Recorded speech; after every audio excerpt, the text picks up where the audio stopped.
Hey everybody, I got a kind of a cool word that I wanted to share and record. Something that I've been wrestling with tonight and just thought was neat. Something I wanted to share that hopefully is helpful and encouraging when you're looking at promotions or movements in a job. This is something that I am working through right now with at work. They told me about a position that might exist in the near future that I'm trying to understand if it's where I'm supposed to go, and I'm trying to understand God's will in it, and it makes me nervous. So I was reading in First Chronicles 28. It's David's charge or his address to Israel.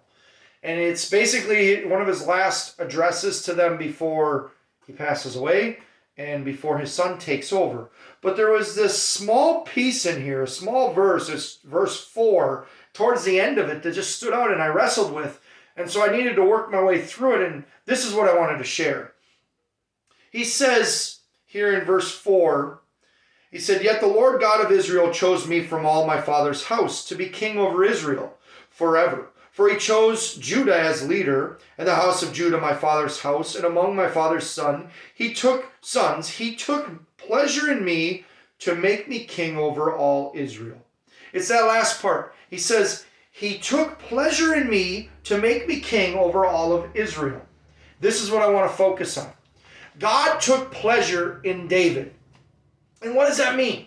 To take pleasure means to be pleased with, to find pleasure in, to delight in, to have a higher desire for, meaning you take pleasure and you desire more for that person, to be to enjoy your time around them, enjoyment of them. That is to take pleasure. So, first of all, God was pleased to give David a kingship. He was pleased to give it to him because David was a man after his own heart. He would make an admirable king. He'd make a good king. So he is pleased with him, and it was kind of a reward. But it's more than that. God took pleasure in him. He enjoyed being around him. He enjoyed spending time with David. He enjoyed seeing David succeed and doing things. And so he gave him the kingship. He was so delighted to say, "Hey, I have an opportunity for you here, David, that I want to give you. I want to make you king of Israel. Not so you'll fail." And that's something we need to understand. You don't say, "Oh, I'm so pleased with you that I'm going to give you a promotion at a job so you struggle and fail." You don't promote a person and give them more responsibility so they fail. You promote a person so they succeed more, so they can take on more responsibility and do more. You promote them because you believe in them and you want to see them succeed. And that is what God was doing. He's saying, "I'm going to give this to you because I delight in you and I want to see you succeed in it, and I'm going to help you succeed in it." And so we need to understand that when God sets us up for promotions and gives us opportunities, it is not so that we will fail. It is not so that we will struggle. Though we can do those things. We might struggle, we might fail, you might fall short, and sometimes that's a lesson you need to learn.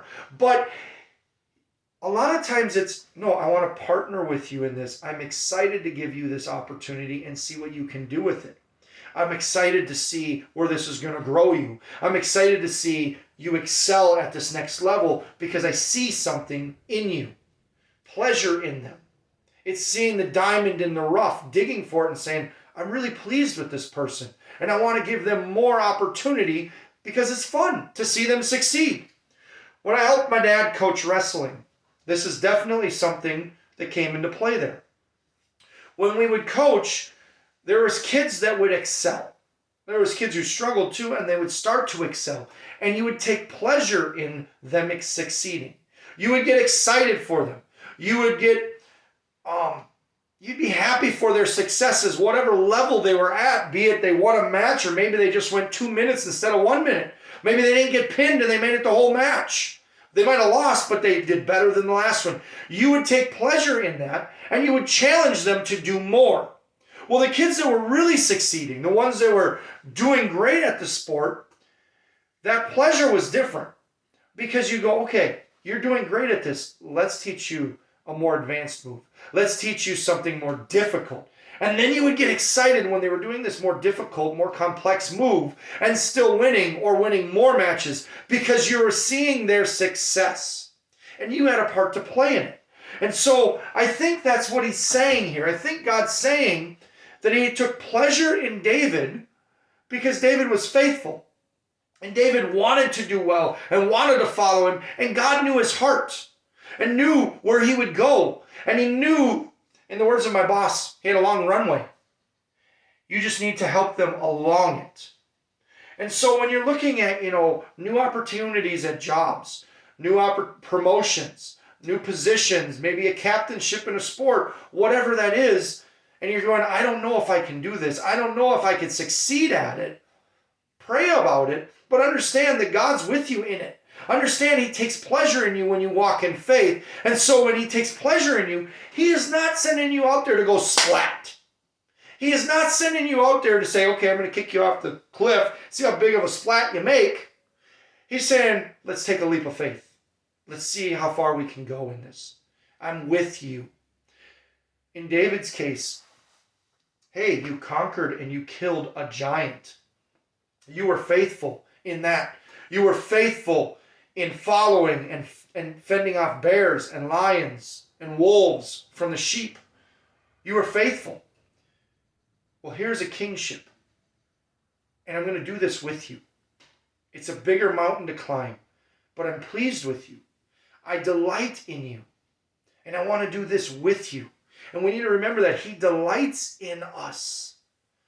And he wants to partner with us. And he wants to challenge you to grow you. Because now think about it. When you succeed, what happens?